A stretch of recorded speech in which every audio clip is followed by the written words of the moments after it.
गंगा यात्रा लेकर फर्रुखाबाद में शहर कोतवाली क्षेत्र के पांचाल घाट पर स्थित नारायण आश्रम पहुंची मध्य प्रदेश की पूर्व मुख्यमंत्री व भाजपा नेत्री उमा भारती ने कहा कि गंगोत्री से प्रारंभ हुई गंगा यात्रा मकर संक्रांति के अवसर पर गंगा सागर तक पहुंचेगी। उन्होंने कहा कि पूर्व में गंगा के साथ शुरू हुई पैदल यात्रा कोरोना काल के बाद वाहनों से चल रही है। वहीं पार्टी में सक्रियता के सवाल पर कहा कि 2024 के बाद स्थिरता नजर आएगी। प्रियंका गांधी की महिलाओं को 40% सीटें दिए जाने के सवाल पर कहा कि हमारी पार्टी में ऐसी व्यवस्था अभी नहीं।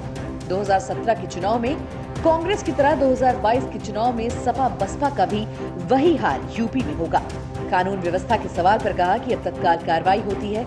लखीमपुर कांड को लेकर किए गए सवाल के जवाब में कहा गया कि तत्काल कार्रवाई होती हुई और सांसद विधायक नेताओं की सिफारिश नहीं चलती।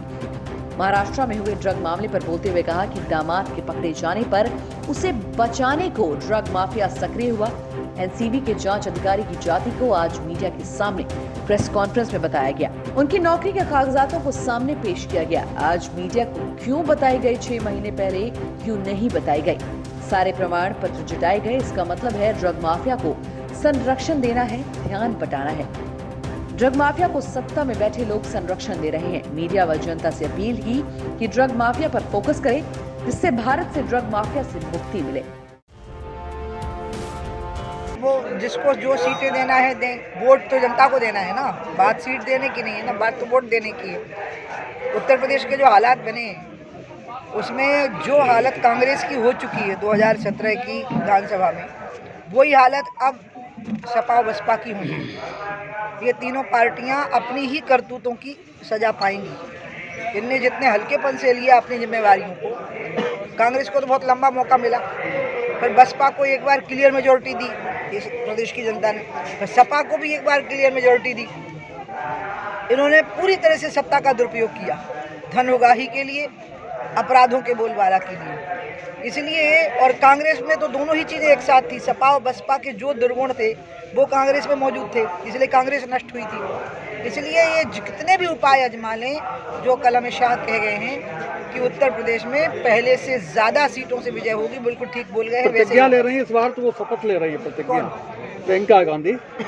तो हम ये तो उन्हीं से पूछे ना उनकी प्रतिज्ञा के बारे में, मैं क्या बोलूं? नहीं, उससे कोई असर नहीं पड़ना। आपकी रणनीति है। हमारे यहाँ ऐसे कुछ नहीं होती। आपके यहाँ नई टिकट दी जा रही महिलाओं को है। देखिए अब भारत की हालत ये हो गई है कि अब भारतीय जनता पार्टी भारत का भविष्य है और बहुत लंबे समय तक अब भारतीय जनता पार्टी राज्यों पर भी अपना वर्चस्व कायम रखेगी, केंद्र पर भी अपना वर्चस्व कायम रखेगी। और ये आप ही लोग हो जो बता रहे हो हम लोगों को भी कि मोदी आज सबसे लोकप्रिय नेता है, चाहे भारत की बात हो या अंतर्राष्ट्रीय स्थितियों की बात हो।